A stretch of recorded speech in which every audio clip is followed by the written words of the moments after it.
Welcome to the Luigi's Mansion Dark Moon Iceberg, Tier 1, Dark Moon Pieces. The whole story of Luigi's Mansion Dark Moon, or just Dark Moon as I'm going to be calling it now, is, you guessed it, about the Dark Moon. At the start of the game, we see King Boo shatter this Dark Moon, and immediately after, all the ghosts in Evershade Valley start going crazy. So this moon pacified the ghosts in the valley, and now that it's broken, Luigi's goal is to get all of the pieces and repair the Dark Moon. Conveniently, all of the 5 different pieces are in different missions. Unlike the first game, Dark Moon has multiple mansions, 5 of them, and all of these mansions have different missions you can do. There's 34 overall, with one being in King Boo's illusion, and these missions are how you progress through the game. Like the first one is just getting the new Poltergust and learning how to defeat ghosts, and then the future ones get more complex as you go on. To some fans, having missions sort of breaks the immersion. It's a very controversial topic with this game.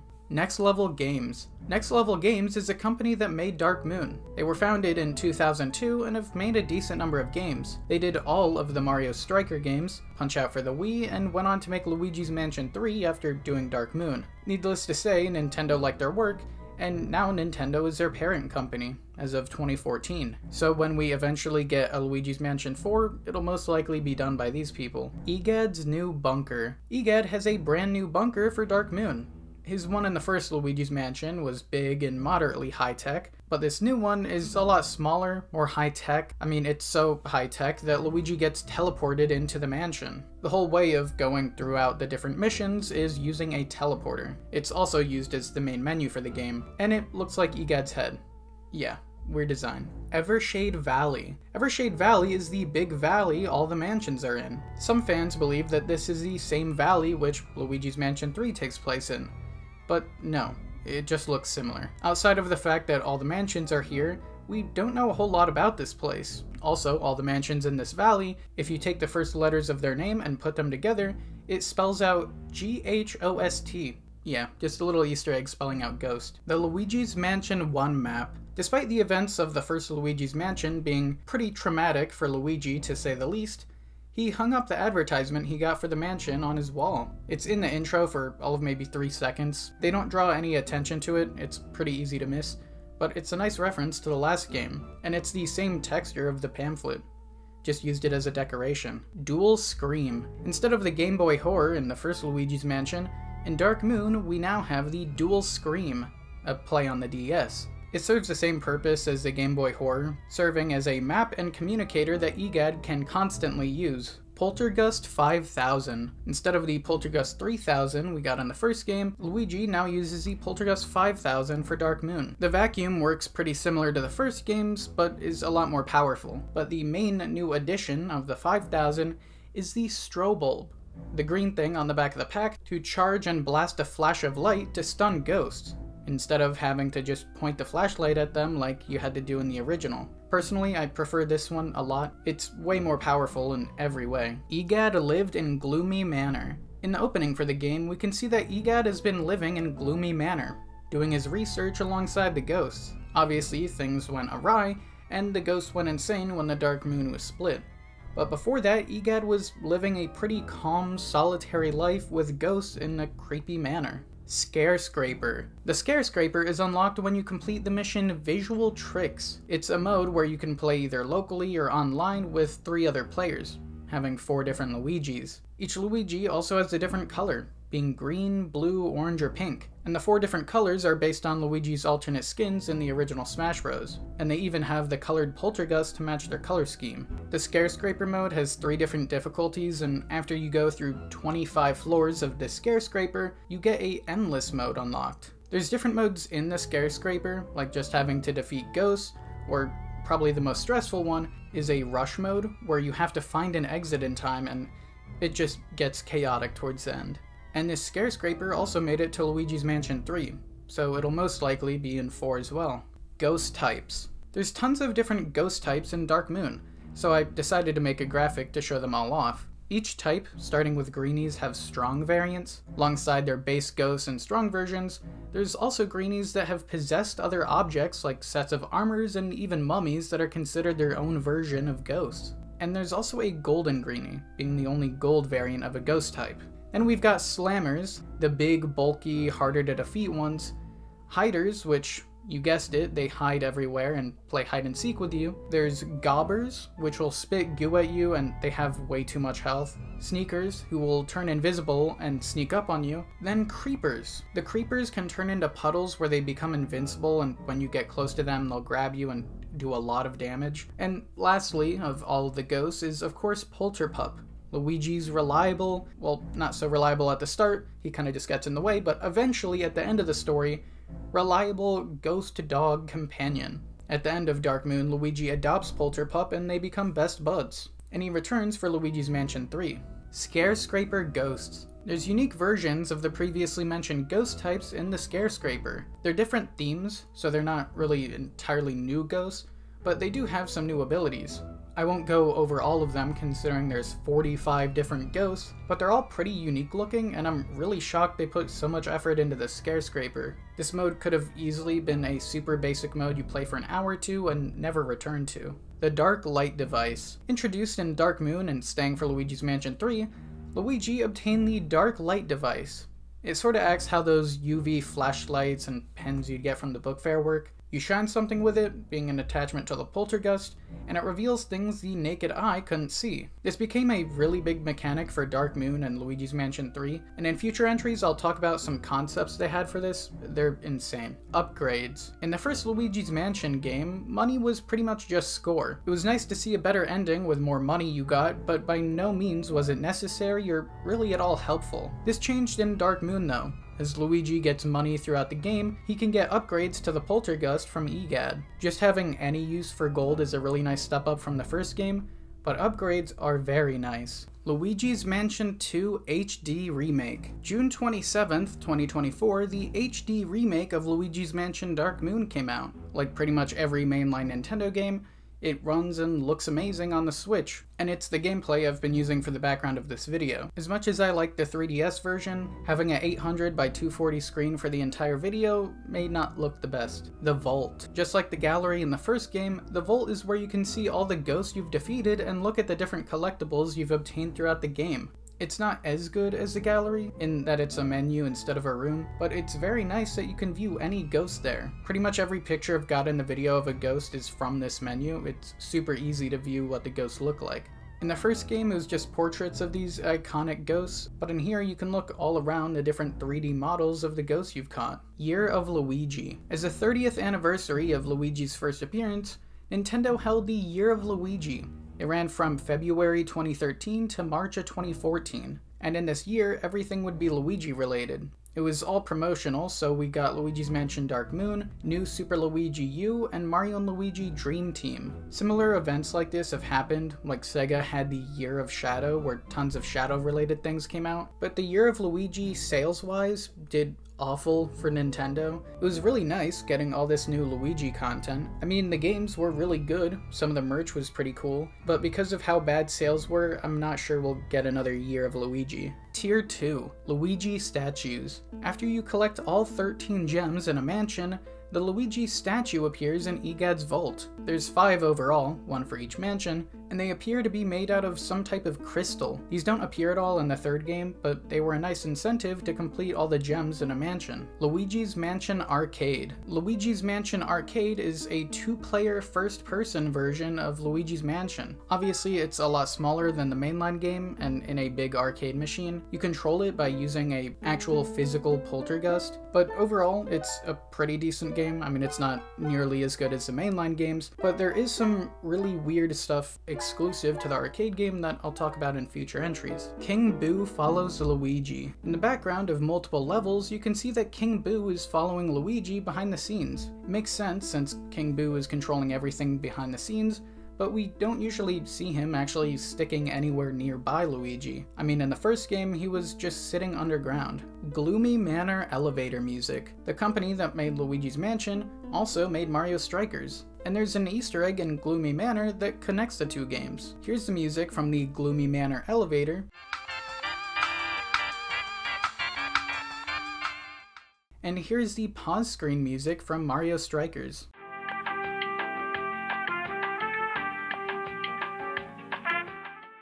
Yeah, the music from Dark Moon is just a remix of Mario Strikers. I doubt many people notice this unless they're a massive Strikers fan, but there's also an extended version of it left over in the files of Dark Moon that was never used. They only used an extremely small portion of it for the elevator. Real animals. Luigi's Mansion is known for having tons of ghosts and even some ghost creatures, but there's also a good number of real animals, some of which are really weird. We've got the standard rats, crows, spiders, but there's also some weirder, not real creatures that aren't ghosts in this game. First we have Fuzzballs.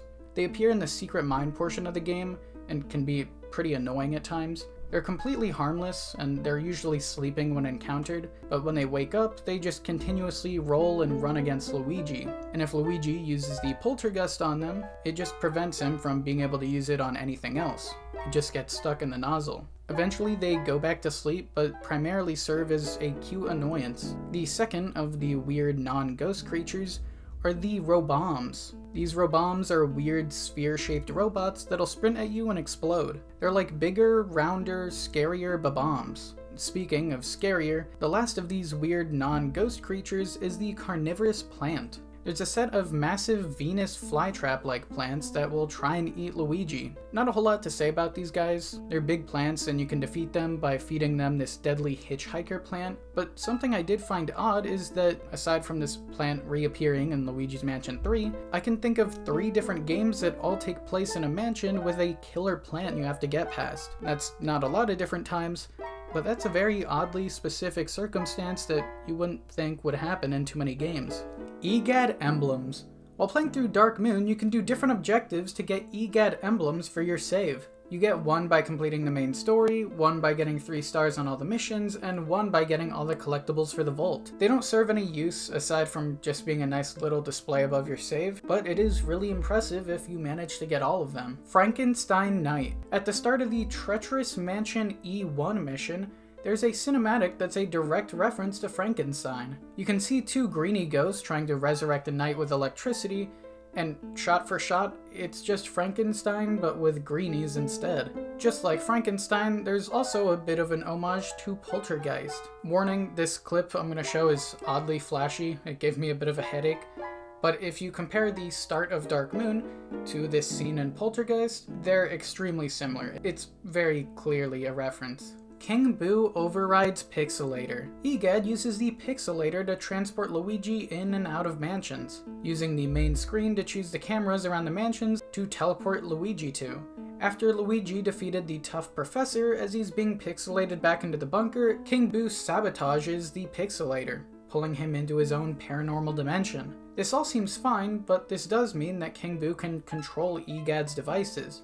So why not do it earlier? Could he have broken out of any type of imprisonment, just stopped the story at the start?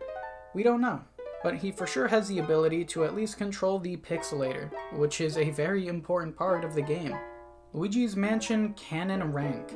At the end of the first game, depending on what rank you got, you'd get a different mansion, using the funds that judge your rank. And the D rank ending looks exactly like the house Luigi had at the start of Dark Moon. So Luigi and Canon got D rank in the first Luigi's Mansion game. Luigi's mannerisms based on Mr. Bean. Miyamoto stated in an interview that while making Luigi's Mansion, they decided to base Luigi's body language off of Mr. Bean. And if you compare how Mr. Bean acts to Luigi, it's clear that he was a massive inspiration for Luigi's behavior. I mean, it's near identical. Tower of Terror. The original name for the Scarescraper, or Thrill Tower, depending on what region version of the game you got, was the Tower of Terror. But for obvious reasons, they couldn't use this name. Disney's copyright. So now we have a, in my opinion, better name of Scarescraper, or Thrill Tower. Debug mode. In the files of Dark Moon, you can enable a debug mode, letting you access different scrapped features, and it's crazy how many things you can do with this, like using a level select, seeing cutscenes that never made it into the final game, getting to access unused missions. I mean, you can just access tons of scrapped content. Why they're still in the files? I don't know. The cutscenes alone add quite a lot of storage onto the game, so if you got it digitally, a lot of that storage on your 3DS was just useless. It was just unused cutscenes. Tier 3. Let's hope all the pixels make it this time. Once Luigi starts the first mission of Dark Moon, Gadd says, "Let's hope all the pixels make it this time." Some fans have dug a bit much into this, thinking that it implies some part of Luigi is left behind in the mansion, and that it'll turn into something bigger, but most likely it was a more throwaway line. Obviously, Gadd doesn't really care about Luigi's well-being, that's very clear, but I don't think this means a part of Luigi is stuck in the mansion. Silver keys. In the E3 build of Dark Moon, all keys, instead of being gold, were silver. There's quite a few changes from the E3 build, and we actually have a lot of footage of it, unlike the first Luigi's Mansion E3, but this is just one of the more minor entries. Later on, there was some crazy stuff that never made it into the final game that was in the E3 build. Ghostly geometry.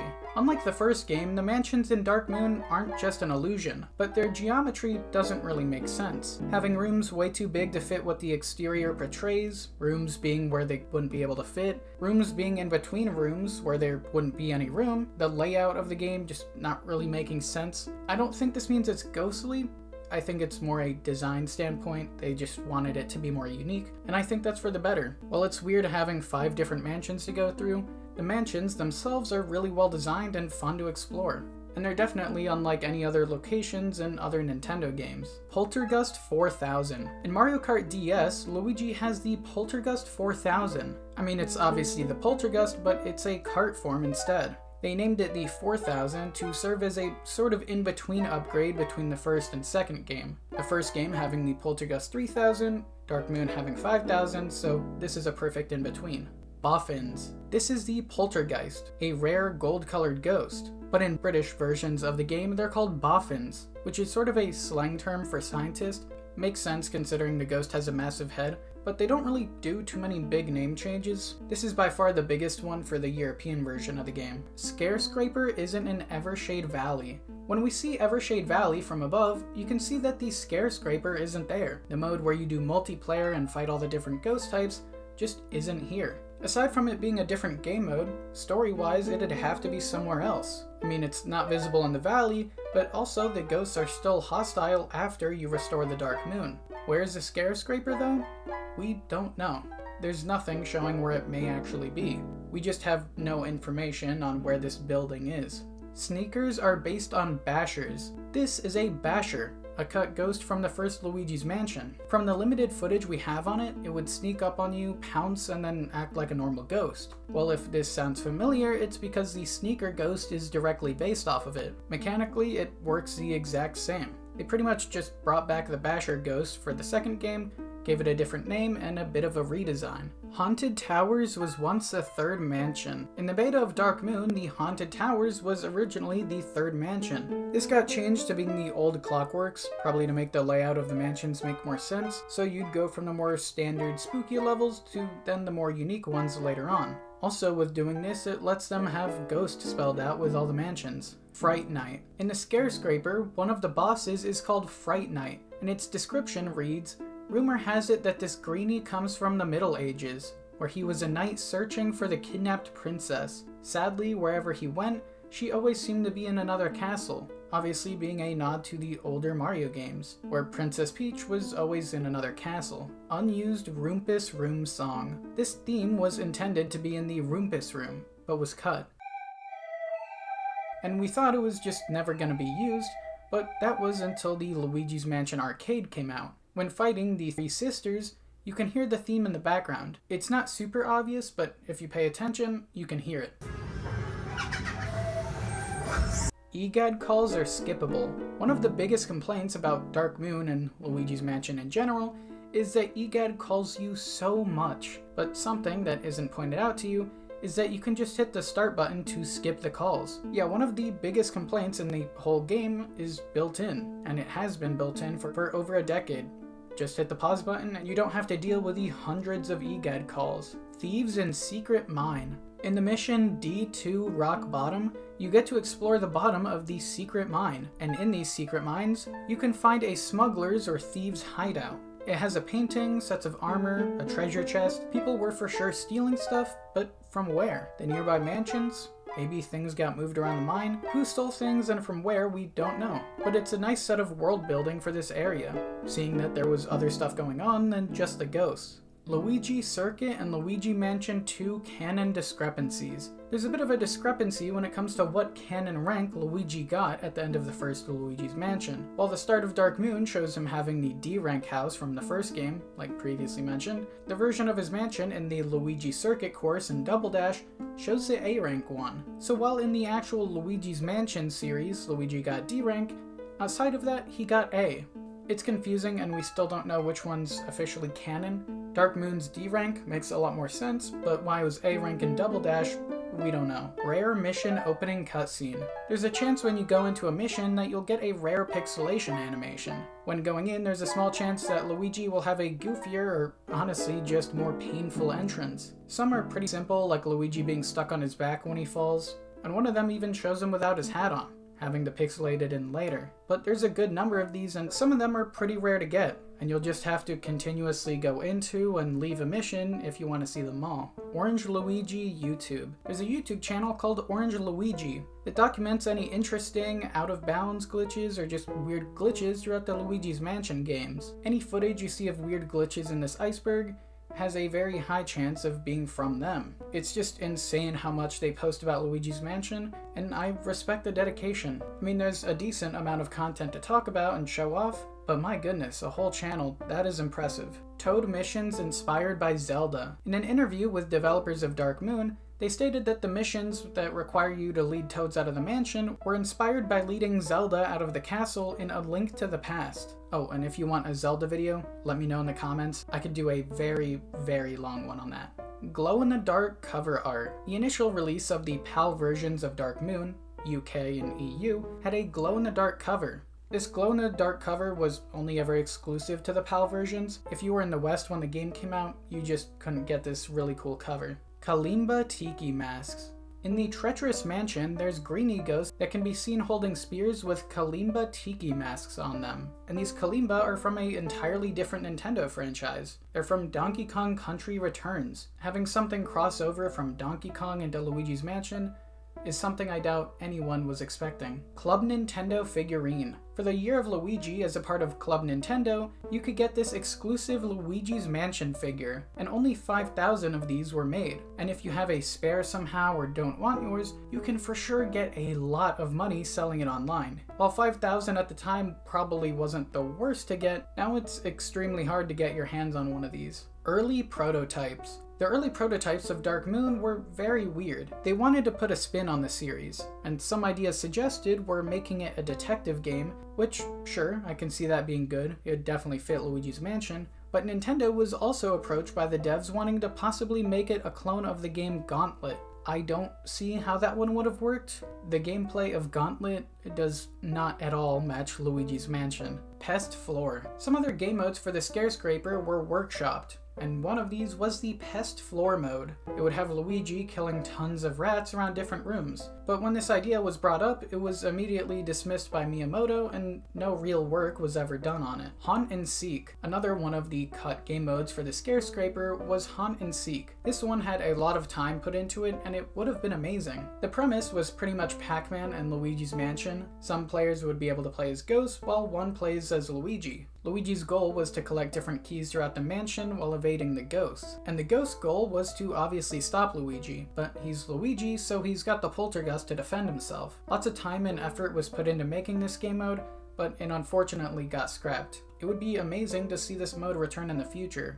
I'm really shocked it got scrapped. It would have been amazing. Most obscure golden spider. Most obscure golden spider. There's an extremely obscure golden spider you can only get by staring through this hole in the wall. You have to look at the spider for a good 30 seconds, just waiting for it to get closer and closer. Then Luigi will back up and the spider crawls out of the hole. This one isn't necessarily hard to get, but it is extremely easy to miss and very time consuming. Tier 4. Gadd says the Pixelator is largely untested when first using it on Luigi. Most likely just trying to make a joke, but I wouldn't be shocked if Gadd really just didn't know if it was gonna work or not. Throughout the series, it's shown that Gadd just really doesn't care what happens to Luigi. Just as long as he's able to help with Gadd's research, it doesn't really matter what happens to Luigi. Old Clockworks closure. When Luigi visits the Clockworks, Gadd, in the beta of the game, says it's closed down due to a series of horrific accidents. Okay, Weird. Well, can we see what happened with accidents? Yeah. In the same beta build, when you get to all the gears at the top, you can see a lab coat stuck in them, suggesting someone may have gotten stuck inside of the gears and died. And off to the left, there's something red that we can't really make out, but it's clearly dripping. Could it be blood?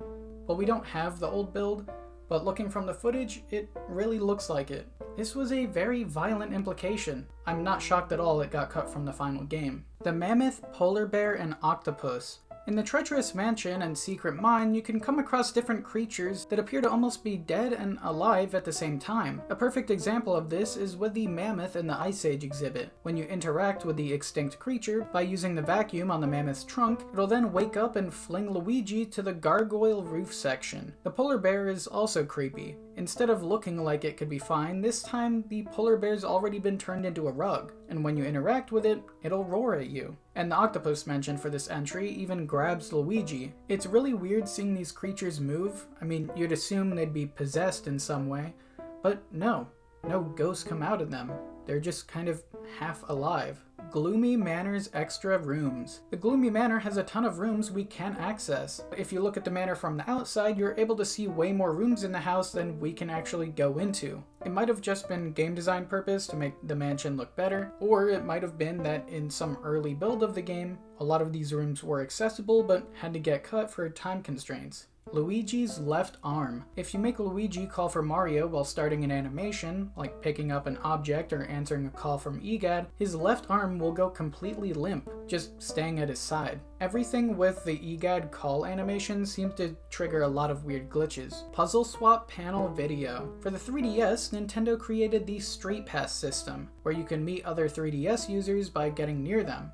Like walking on the street with your DS, going to school or something, you'd get a little ding and you'd see someone else's 3DS Me on your StreetPass. And different games you'd play on your 3DS would give you different puzzle pieces that you could either trade or use to unlock different things in StreetPass. Like the video playing right now is a video you'd get when you completed the Dark Moon puzzle. It was a pretty short video of Luigi, Polterpup, and a greenie ghost chasing each other around the mansion Scooby-Doo style. Simple, but nice. Early lab screenshot. There's a screenshot from the E3 build of Dark Moon that showed what the lab originally looked like in early development of the game. Upon final release, it's a bit more simplified, has less big red monitors, added a water cooler off to the left, and actually has the Dark Moon piece tracker off to the right. Why they changed it so much, I don't know. Personally, I prefer the beta one. It looks way more futuristic, but the Dark Moon tracker was for sure needed. Fuzzball slide. At the end of the secret mines, you can perform a glitch where if you use a vacuum on a fuzzball while entering this cutscene, you can get Luigi to have some momentum in the cutscene, and he'll just start sliding around the room,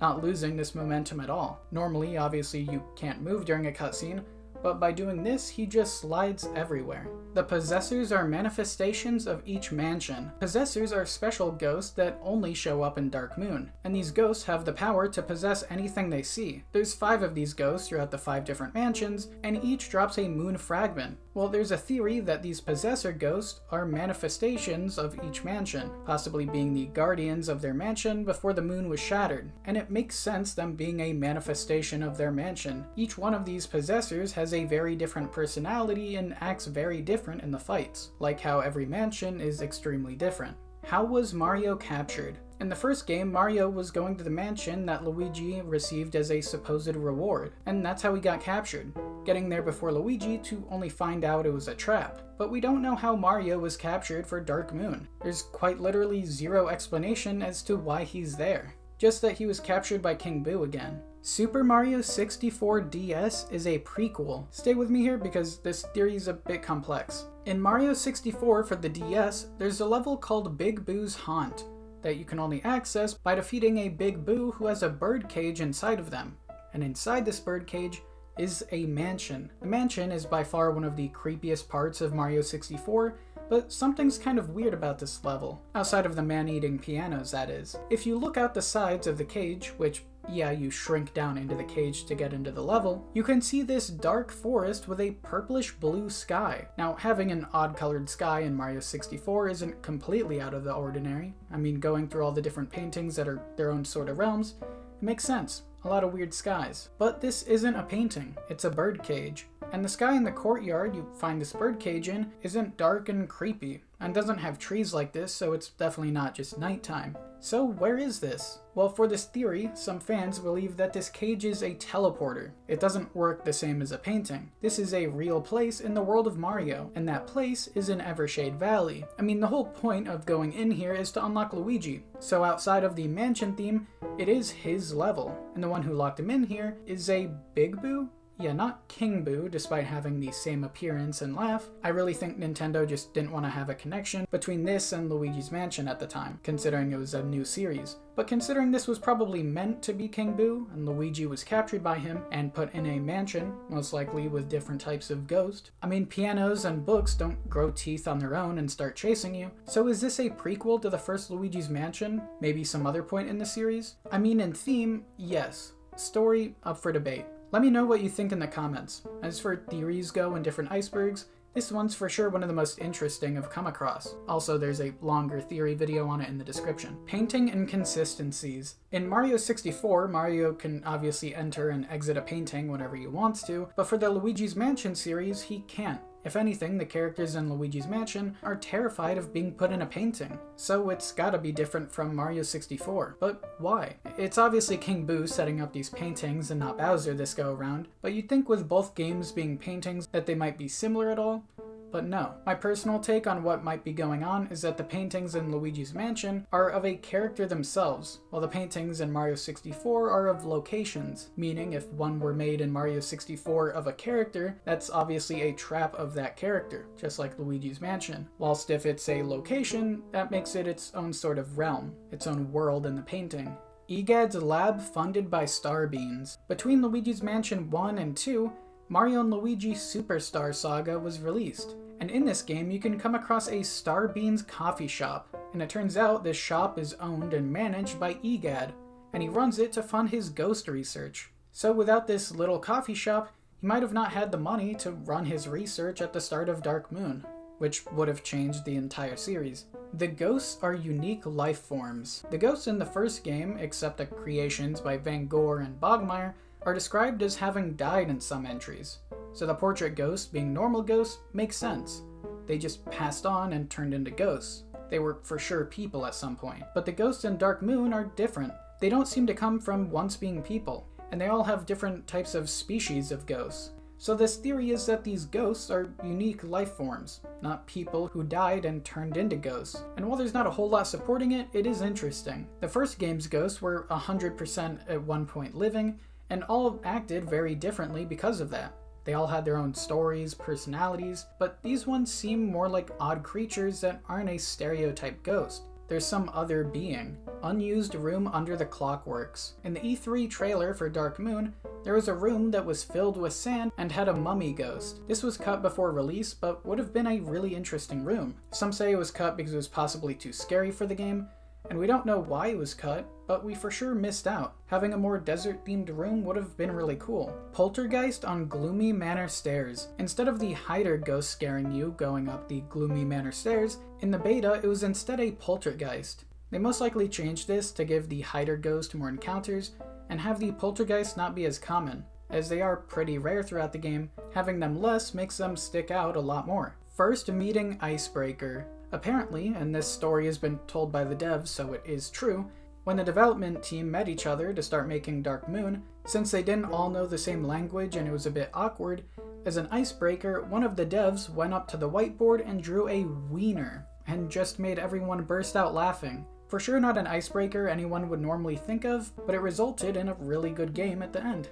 Spirit World. In development of making the dark light feature with a flashlight, originally it was a much more ambitious idea. Instead of using it to get collectibles here and there, it was going to be a whole separate world or dimension called the Spirit World, inspired from the Dark World from Zelda: A Link to the Past, and Dark Aether from Metroid Prime 2. Yeah, instead of it just being used to find invisible collectibles, there was going to be a whole other dimension you could visit. We don't know what this other dimension or world would have looked like, but it would have most likely looked really cool. This is for sure the biggest scrapped feature of the game. Luigi's Mansion Arcade Bad Ending. The bad ending for Luigi's Mansion Arcade is kinda really sad. In this ending, once Luigi defeats King Boo, he goes home with Polterpup, to, you know, enjoy life and wait another 6 years for Luigi's Mansion 3 to come out. But after that wholesome bit, it shows that Mario is still in his painting, completely left behind and forgotten. Yeah, it just ends with Mario being stuck there and Luigi to never return. Kinda intense for a Nintendo ending. Even if it is in an arcade game, that's really dark for Nintendo.